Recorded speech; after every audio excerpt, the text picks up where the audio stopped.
एक छोटी सी कहानी। एक छोटे से गांव में एक गरीब किसान रहता था।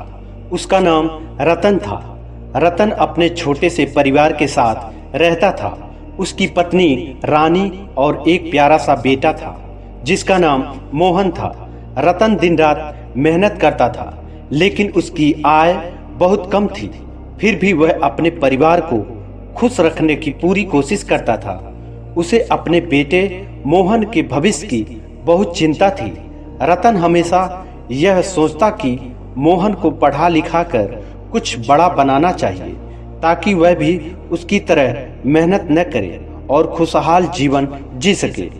और रतन का सपना था कि उसका बेटा डॉक्टर या इंजीनियर कोई बड़ा अफसर बने ताकि वह उसके जीवन में आए हर संघर्ष को खत्म कर सके। रतन ने मोहन को पढ़ाई के लिए प्रोत्साहित किया और उसे अच्छे स्कूल में भेजने का निर्णय लिया। वह चाहता था कि मोहन कभी उसकी तरह कड़ी मेहनत न करे और उसकी जिंदगी बेहतर हो। और मोहन भी अपने पिता की उम्मीदों पर खरा उतरने के लिए मेहनत करता था। लेकिन एक दिन उसे अपने पिता की तकदीर का एहसास हुआ। रतन खेतों में काम करते हुए थक कर चूर हो जाता था लेकिन मोहन को पढ़ाई में गहरी रुचि थी और वह स्कूल में अच्छा प्रदर्शन करता था।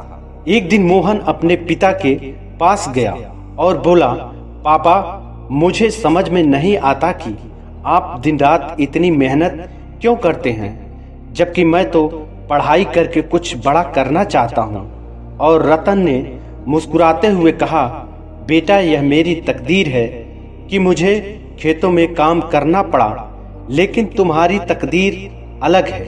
तुम पढ़ाई करके कुछ बड़ा बनोगे और मुझे खुशी होगी कि मेरी मेहनत का फल तुम्हारे रूप में मिलेगा।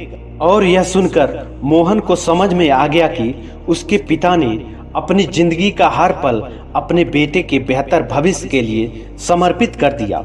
उसे यह भी एहसास हुआ कि उसके पिता की तकदीर ने उन्हें सिर्फ कड़ी मेहनत सिखाई थी और जबकि उसकी तकदीर उसे शिक्षा और समृद्धि की दिशा दिखा रही थी। और समय के साथ मोहन ने अपनी पढ़ाई पूरी की और एक बड़े कंपनी में इंजीनियर बन गया। उसकी मेहनत और पिता के बलिदान ने उसे एक नई दिशा दी थी।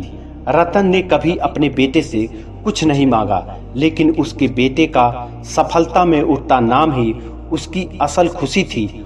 और हमें इस कहानी से यह सीख मिलता है कि पिता की मेहनत और त्याग का फल हमेशा बच्चों की सफलता में दिखता है। किसी भी व्यक्ति की तकदीर केवल उसके काम और प्रयासों पर निर्भर नहीं होती बल्कि वह अपने परिवार के भविष्य के लिए किए गए संघर्षों का भी परिणाम होता है। अगर आपको यह वीडियो पसंद आया हो तो लाइक करना ना भूलें और चैनल को सब्सक्राइब जरूर करें। मिलते हैं कुछ इसी तरह के वीडियो के साथ। तब तक के लिए आप सभी को जय हिंद।